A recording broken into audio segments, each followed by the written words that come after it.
Hi guys! Welcome back to my channel! For today's video, nag-post ako sa aking YouTube community kanina na magko-Q&A kami ni Mama today at sasagutin natin yan for today's video. So, hindi alam ni Mama ang mga question, of course, dahil wala naman siyang alam sa social media. Or nakita mo to? Be honest, don't lie. Wala akong alam. Okay, so Honest, di niya nakita yung Alam post mo natin naman, sa YouTube. Busy ako eh. So, babasahin natin yung mga interesting question na nag-comment dito sa atin ngayon. And anyway, sobrang lakas ng ulan and I think merong habagat ba or bagyo? Or typhoon? Bagyo na, typhoon. Typhoon siya, so di ko alam kung saan po siya babagsak. Pero Bicol. be safe everyone, stay dry, and ayun, nakita ko din sa Palawan nga lakas ng ulan. Nakita ko parang nangihingi sila ng help. So, be safe everyone and stay dry. So, sana huminto na yung ulan kasi di naman lahat may house.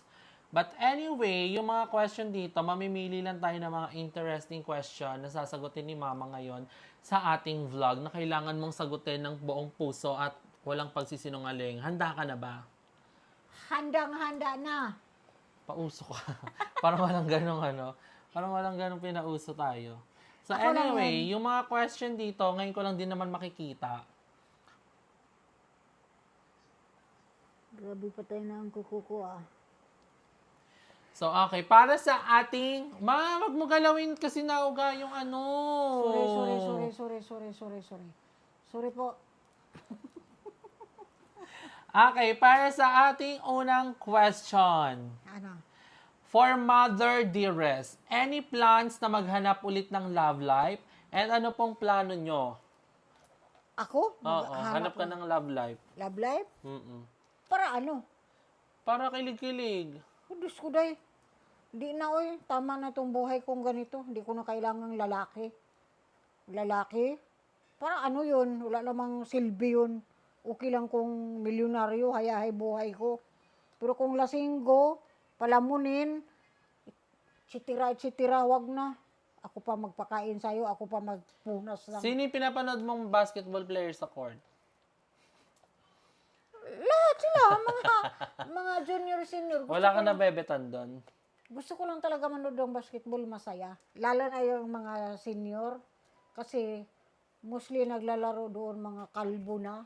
Kintab-kintab ng mga ulo na pag tumakbo. Pawis na pawis.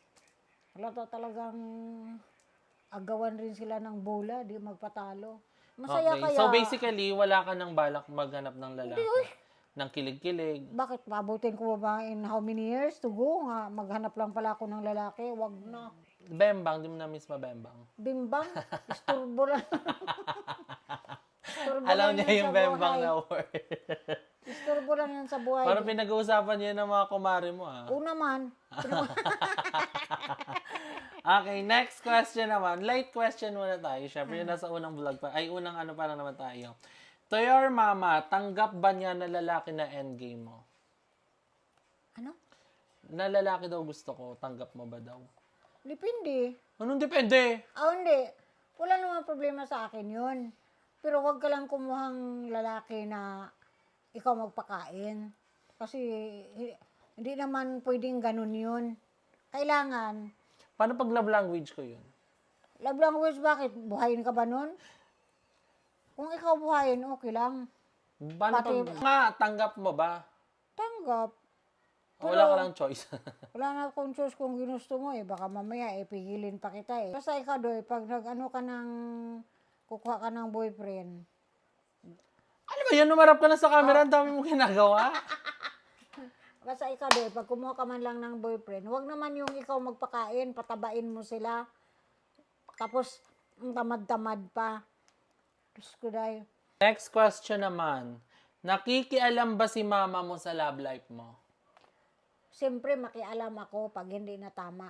Natural lang Wala yun. ka namang alam sa love life ko daw. Natural, mama mo yun eh. Baka mamaya papasukin na yung love life, tapos makita ko siyang binubugbog, ginukulata, dinuduguan. Gusto ko din yun, fetish ko yun. Baka Yung mama, binubugbog. Uy, parang iba yun. Wag mo na... Ano ba? Ano ba pasmado yung bibig mo? kasi Kung ano sinasabi mo. ayaw ko ng taong nananakit. Ako lang ang pwedeng manakit sa kanila kasi ako nagluwala sa kanila at ako nagpalaki. Pero ikaw, wala kang karapatan. Okay. So, mangingelam ka. Paano kung di ka naman sinasabi sa'yo? Malalaman ko naman yun eh. Paano mo malalaman? Ako pa. Mataas ang Papansin kasi yan sila, binubuksan nila messenger ko sa isa kong cellphone. mataas ang intelligent Mhm. mind. Kung baga sa rabbit ba, mataas ang radar ko. Alam na alam ko ang mga takbo ng ibang utak. Okay, may nagtanong dito. Hindi naman siya tanong. Actually, tanong siya. Pero, from Fairy Godmother to si Ate Aliana, OG Fairy Godmother ko din to. Ano daw gusto mong gift sa Pasko? Ngi. Ang lapit na no? Akala mo bare months na Tanong niya lang, malay mo to pa rin ni ate. Bongga to si Ate Aliana Shoutout Ate Aliana, sana hindi ka na broken lagi. And I miss you. Alam mo ma'am, kahit ano man ang ipagkaloob niyo sa akin, wala akong pili. Basta galing sa puso. Hindi ako namimili at hindi ako magdidiman kasi hindi ako taong ganun Kung anong iabot sa akin, kahit lollipop, okay lang. Okay, Masaya next na ako. question naman. 2 minutes. Waiting ba kayo bigyan ng apo galing mismo kay Emma? Oo naman. Yak! Ew! Oo naman, Doy. Gawin mo habang Anong gawin mo? makapag-alaga pa ako. Kadiri. Malay mo, kung bakla rin yung maging apo ko. Ay, hindi ko kaya, kadiri. Kadiri ang mga kifi. Nakatakot. Sinabi mo lang yun. Totoo kaya. Bakit ka matakot? Parang mga ngain. Parang di ka na makakalabas ng ligtas. Gago. Okay, dito naman tayo sa medyo pa-serious na tayo na pa-serious. So, Mom, what is your biggest fear daw? Ano yun? Yung Ano yun? biggest fear. Sabi sa'yo, mag-college ka din Kaso lang, hindi ako nakapag-college talaga. Hanggang grade 1 lang ako Totoo ba? Si grade 1 naman? Ano daw kinakatakutan mo sa buhay? Ako wala akong kinakatakutan Kasi nananalig lang ako sa Panginoon. Kung ano mang bigay niya sa akin pagkaloob, doon ako. Pero kung hindi ako nananalig sa Kanya, wala akong love ngayon. So, wala kang kinakatakot na pwedeng mangyari? Kung mayroon man, Ano nga? Ano daw yun? halimbawa, hindi ako nag-expect kung ano yun, kung ano lang. Wala kang na-overthink na, hala, baka ganito mangyari. Walang ganun. Hindi, masama yung ganun. Huwag mong expected na ganun kasi hindi yun maganda. Just think normal lang. Huwag mong pangunahan yung plano ng Panginoon. Okay, next question. Maganda yung mga question in fairness Can you share ano naging source of strength mo po in raising your children after losing your husband? Parang advice dito sa mga single mother. Paano mo ang ginawa mo? Ang ginawa ko, yung dasal, nga makayanan ko kayong i-manage. Yun lang. Kasi nawala si Papa 2015. Oh. Pero ako lang naman mag-isa kasi naman dito na nun Tapos, kasi kung malayo ka sa Panginoon, malayo talaga ang oportunidad. Kailangan, kahit single mother ka, huwag ka bumitaw sa kamay ng Diyos. Yun lang. So, sinasabi mo parang magtiwala lang kayo. Tiwala lang talaga. Manalangin lagi, gagabayan ka niyan. Kung mayroon mang nawala, mayroon ring magandang ibibigay sa'yo. Noong una, parang mahirap, pero magkaroon ka rin ng ma-adjust mo yung sarili mo kasi may 2 bata ka pa kasama Si William dati ang cute pa kasi. Ngayon, ang laki na. Hindi na siya cutesy. Kasi, pag may bata kang kasama, parang gusto mo pang pahabain ang buhay mo dahil sa kanila. Magabayan mo pa sila hanggat magkaroon na sila ng sariling yung pamumuhay nga kaya na nila sarili nila. Ganun yun. Okay, next question naman. Kamusta ang relationship niya sa Cadena Fam? Okay naman. Ba't di kayo nakasama ba't di daw nagsasama sa vlog? Ngayon kasi ang kapatid ko dito sa Manila, nasa abroad. Kasi yung pamangkin kong panganay babae, si Jingjing, Huwag mo na sabihin. Baka ayaw nila ipasabi. hindi alam mo na. Hindi naman inano yun eh. Pero wag na. Basta nasa Dubai si Mami. Nasa Dubai siya. And nung mga nakaraan, bumibisita yung sila dito lagi. Minsan nakain kami sa labas. Sadyang hindi pa ako nagbablog kasi nun. So kaya di nyo nakita. Katulad nung piyesta, nandito yung si Mami tsaka si Ate Susette. So huwag niyo isipin na hindi Nung namin sila birthday goods. bakit naman isipin yung ganun? Birthday mo. Ayaw nga pala. Wala na sa Dubai na si Mami. No? Matagal pa yun doon. Kasi Pero niragaluhan siya. may inasikaso pa yun. Niregaluhan ka, Niregaluhan diba? may regalo sa akin.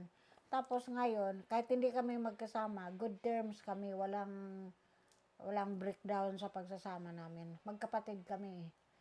Kumukisyo ba hindi kami magkasama? There's something not good? Hindi. Depende ko gusto lang nila makita si Mami. Wala nga siya dito. Nasa Dubai kasi siya. So, okay, next question naman. Ano ang pinaka nami-miss ni Mami Nit sa kaingin bukod sa mga naging kaibigan niya doon?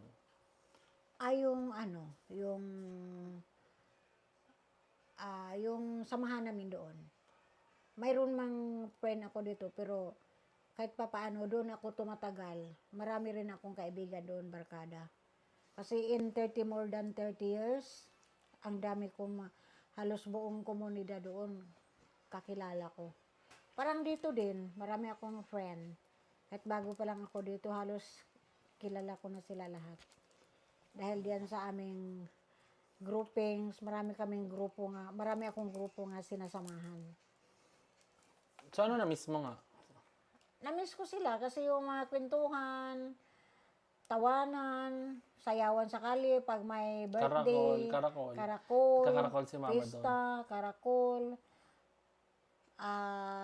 Christmas party, mayroon kaming change gift, tapos kainan, inuman, di mo talaga mawala yan, tugtugan, sayawan. Okay. Actually, yung nakakamiss doon. Ang pinakamasaya doon sa lahat ng event, kapag, piyesta. Pista. Doon talaga yung literal na masaya yung piyesta, guys. Kasi dami. or dahil siguro nagpapalaro lang din si Kuya, no? Masaya doon pag piyesta in fairness. Disperas, masaya. Pati disperas ng Pasko kasi sobrang daming tao, ang daming mga iba't ibang tao na dumadayo din sa ibang lugar. Hindi ko talaga makalimutan doon yung mga event na gano'n. Masaya in fairness. Pag may mga event doon, for sure na masaya siya. Grabe. Ang problema nga lang sa lugar namin, laging may nag-aaway. Life na nila yun. Hindi na Since nga magkakadikit lang kami ng bahay, naririnig. Rinig ang away ng mga isa't isa. Kaya yun lang yung doon. Pag may problema sa pamilya, damay, rinig buong ka-street At saka nyo. doon kasi, pag halimbawa may handaan, tatawagin lahat yung mga kapitbahay. Kasi sila tumutulong sa luluto. Bibigyan ko lang sila ng assign niya, ikaw gagawa niyan. Tulungan mo ako maghimay, kaya ako magluto. Nandyan yan. Okay, next question naman natin.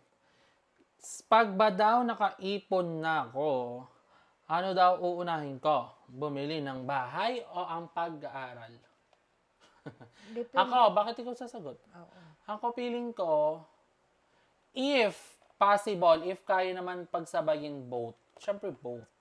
Kasi nga iba pa din talaga pag meron kang diploma. Kasi syempre hindi naman natin sure nga kung panghabang buhay ang YouTube. Kaya as much as possible, sulitin natin ang pagbablog kasi carry pa din naman ang kitaan niya. Carry, di ba ma? Carry, basta magsipag ka lang doy.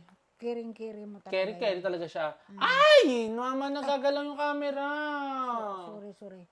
Carry talaga sa obserbasyon ko lang. Nasa iyo ang Yeah. Dati kasi, nasa sayo talaga ang pinagkaiba lang naman kasi dati kahit hindi kami mag-everyday upload, sure na mataas talaga yung sahod. Kasi nga, buhay naman si Kuya noon. So, kapag yung mga vlog namin matataas, ngayon kasi, syempre nga, bumaba din yung mga views namin, ganyan. So, mas madaming upload, mas madaming revenue. So, mas sure ka na talaga. Kaya as much as possible, hanggat may mga content araw-araw, i-upload natin para paldo-paldo. Basta ang masabi ko lang talaga sa'yo doy. Nasa yung mga kamay na kasalalay ang income. Magsipag ka lang pag-vlog. Yes. Doon yun. Kumbaga, kung ikukumpara siya sa mga ibang work talaga, yung may mga tawag dito yung mga degree holder, yung mga nag-board exam, maswerte pa din kami. Kasi malaki nga yung kita sa YouTube. Which is, thank you YouTube, huwag kang mawawala. Hindi ka biglang magiging bola na mawawala. Basta sipagan mo lang, kayang-kaya yan. Kasi ako, hindi naman ako maluho eh. Hindi ako namimili sa pagkain. Hindi ako namimilit nga i-grocery mo ako. Hindi ako nag-demand sa'yo nga, bigyan mo ako ng ganito, ganyan. Naghintay ako sa tamang panahon kung may extra money, kung makapag-grocery or something, makabili ng badly needs talaga sa bahay, doon ako. Pero hindi ako demanding na tao. Kasi sanay ako sa hirap na buhay. Lumaki ako sa probinsya.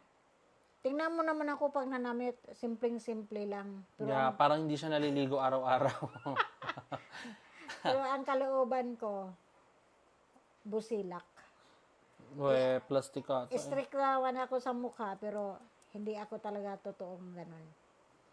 Okay, next question. Ayun nga, pag ba daw nagkaipon nga din daw tayo, ano daw plan nating bilhin? Dito pa din sa subdivision o from the scratch na bibili ng lupa tapos magpapatayo? Ikaw? Depende kung alin ang ma-afford natin. Yes. Kasi nga, kapag from the scratch, yun talaga, pricey din talaga siya. Kasi, kumbaga, kailangan mo yung pera mo, nandyan na talaga siya. Yung ready na siya. Unlike kapag sa ganito kasi yung mga subdivision, monthly nyo lang siyang babayaran. So, wala kayo masyadong ilalabas na pera. Yun nga lang, hindi mo control yung pagbao or pag-build ng bahay. Like, syempre, if ever, may kailangan ka pang i-adjust sa bahay na i-renovate, kulang ng cabinet, kulang ng ano. Unlike sa may from the scratch, from the yung design na gusto mo, yun na agad yung magagawa. Wala ka nang babaguhin.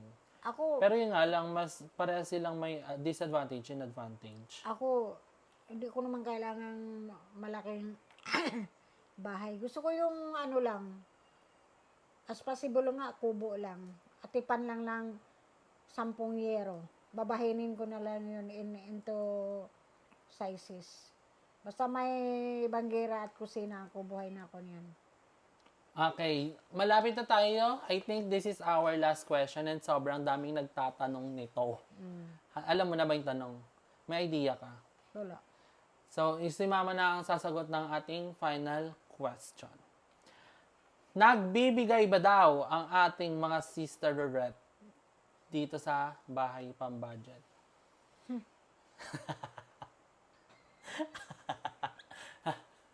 Parang hindi ko masagot ng tama yan. Ako din. Actually, ayaw ko yung sagutin, guys. Kasi syempre, ayaw ko namang... Pasensya na, hindi ko masagot na tama yan. Kasi ayaw ko namang... Basta, hindi ko ma-explain. Pero kapag literal na wala na talaga ako, nangingi ako. And nagbibigay naman. Bakit tumatawa ka? Wala lang. Nagbibigay naman. So, ayun. Pero, nung una, pinakauna pa lang talaga, madami naman kasi akong savings before. Kaya, dead ma lang. Yakang-yaka. Kasi last year, nung nasa Kaingin kami, hindi man last year, nung nasa Kaingin pa kami, wala naman kaming binabayaran doon. Ang binabayaran lang namin doon, bills, wala naman kami binabayaran renta.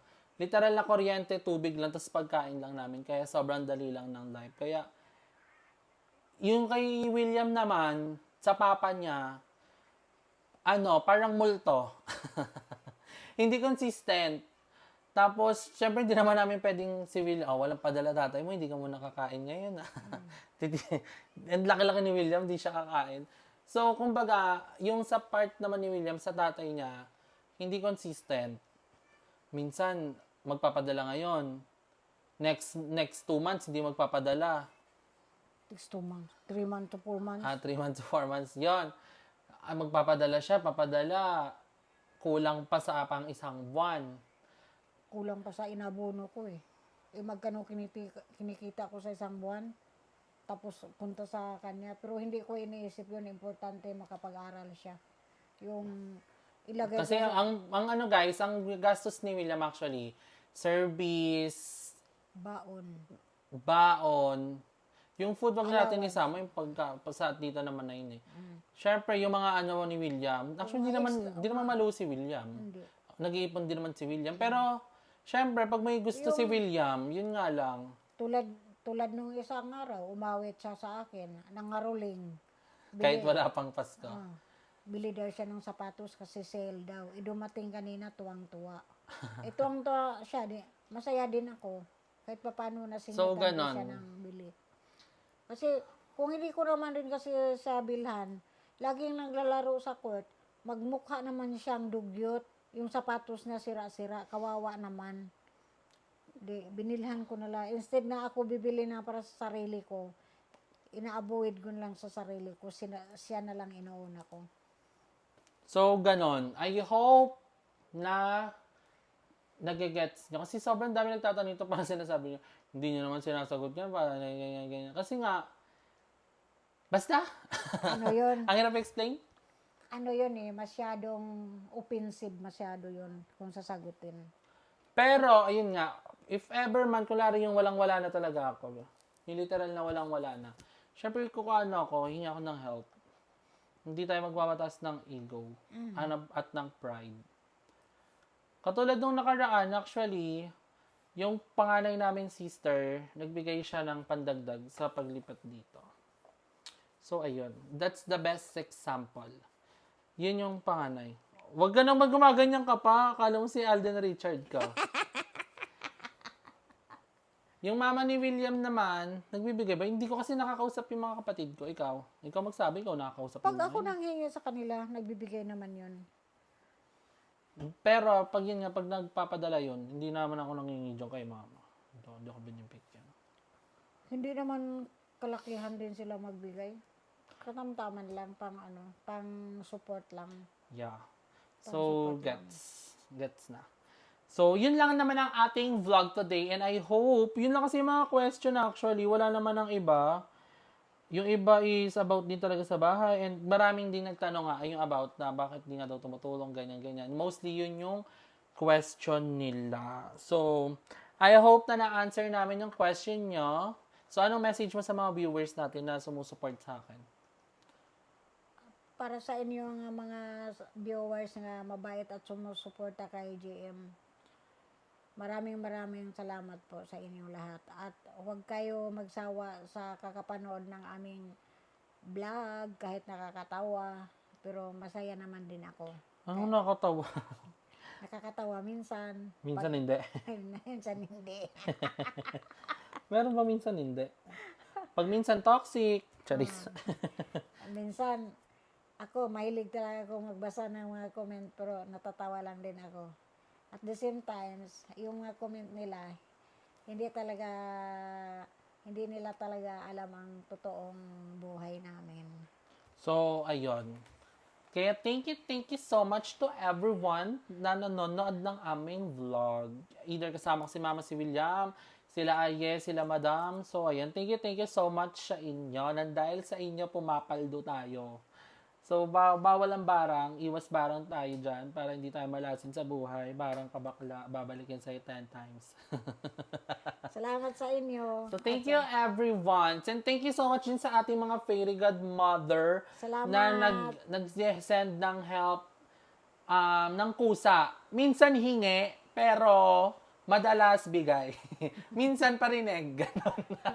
So, thank you so much kay Ma'am Shi Claude, kay Ma'am Shi Lodi, kay Ma'am Shi Mendoza Farm Vlogs, kay Ma'am Shi Tunet, kay Dad Abdul, and sino pa ba? Wait lang, baka may nakalimutan. Si Ma'am Shi Cecilia, si Ma'am Shi Cecil R, and lahat ng mga nagsisend din through our live, through gifts, through Gcash, through PayPal, kung ano man yan, thank you so much po sa inyong lahat. Ayan, kay Ma'am Shi Queen Kali pa pala, isa pang mga OG Fairy Godmother, and kay Ate Angeline Rose. So, thank you so much everyone, Ma'am.